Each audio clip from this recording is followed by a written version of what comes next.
Nation of Fit in 10, welcome to day 18. And I know a lot of you have been asking me about when the scans are going to happen. And as I mentioned, they're going to happen near day 28, which is the weekend of the 19th, I think it's Saturday the 19th.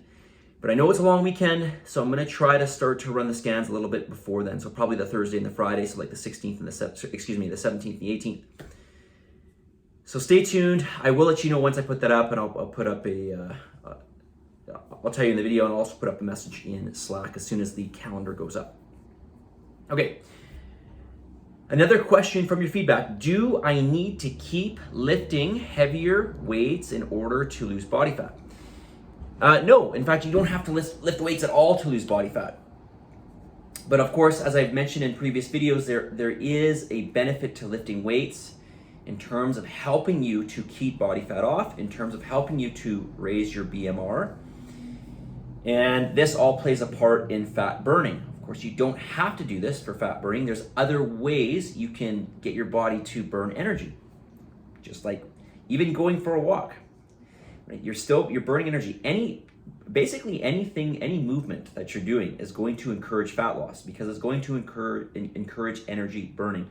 And at the end of the day, what we're looking for here is a deficit in total energy consumption, or total energy output needs to be higher than the energy input. That's all we're looking for. So you don't have to keep lifting weights. You don't have to lift heavier weights per se, but there is an advantage by stressing your body more. And this can happen not just by lifting heavier weights. This can be by increasing volume of weight. This can be by there's various ways to increase your intensity in the gym. And we'll talk about this in another video, but as I mentioned, one way is increasing volume, one way is increasing repetition to a certain point.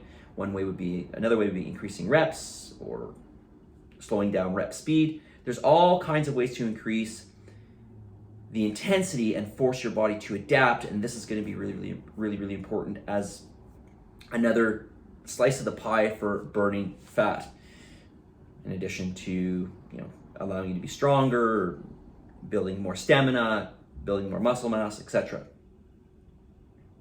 So just coming back to your question here, no, you don't have to keep lifting heavier weights in order to lose body fat. Okay, I want to talk today about cardio for fat loss. And so there's a lot of opinions out there in terms of intensity of cardiovascular exercise, what intensity is the best for fat burning. Often we hear that intervals are a great way or a better way to initiate EPOC, that excessive post-oxygen consumption, which basically just means your body's burning more energy after the activity is finished. Of course, we get this from weight training. But as I just mentioned, any activity where it forces you to output energy, even me just talking and moving around my hands, is going to contribute to your overall energy output, which at the end of the day is going to contribute to your overall amount of fat burn or fat gain for that matter. So, but we can break this down into a couple categories here. So we've got low intensity training. So low intensity training would be basically not requiring a lot of energy per unit of time. So what's an example of this?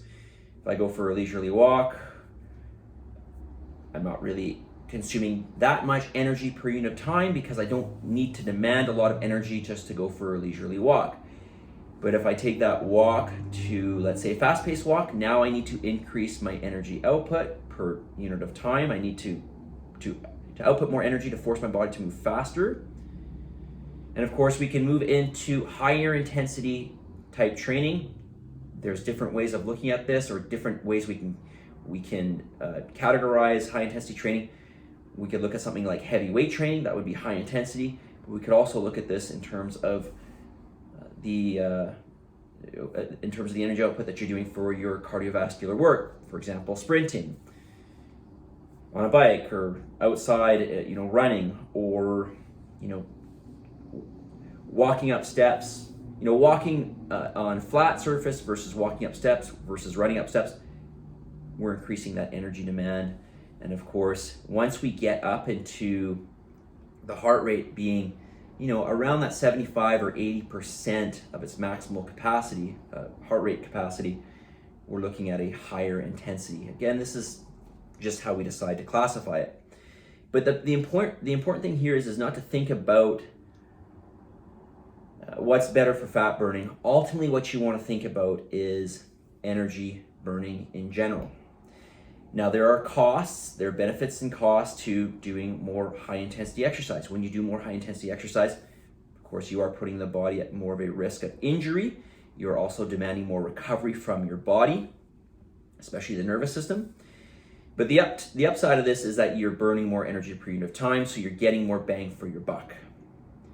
Right? You're expending more energy in a given unit of time, and this makes it more worthwhile towards your total energy output. Right? So if I do half an hour of high intensity, I'm going to be burning a lot more energy than if I do a half an hour of low intensity.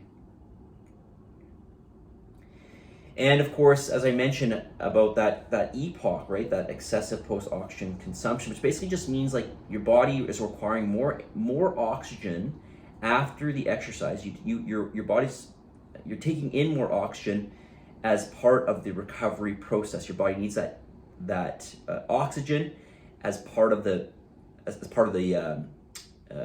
necessary fuel. Oxygen is part of that fuel to assist in that physiological response of recovery. Okay, so I'm going to stop there on this topic. There's much more I can say, and I'll probably talk about it a little bit more tomorrow. Let's get to the message of the day.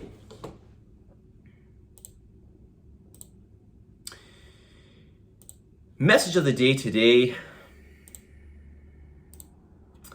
the difference between who you are and who you want to be simply lies in what you do. The difference in who you are and who you want to be lies in what you do. Every day, in regards to this challenge, every day is like putting a brick on the wall and we're building a brick, or maybe you could think of it the opposite way. We're taking a brick off and breaking down that wall. The point is we need to be putting in we need to be doing the things that are going to initiate the change and taking us closer to who we want to be. And again, for the sake of this challenge, we've got this tangible goal, this loss of 30% fat mass, something we can measure, and that's what we're working towards. Of course, you could apply this to anything, right?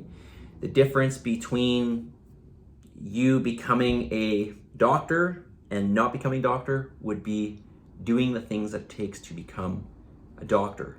The difference between you opening and running a business versus not would be doing all the things that you have to do to open and run a business.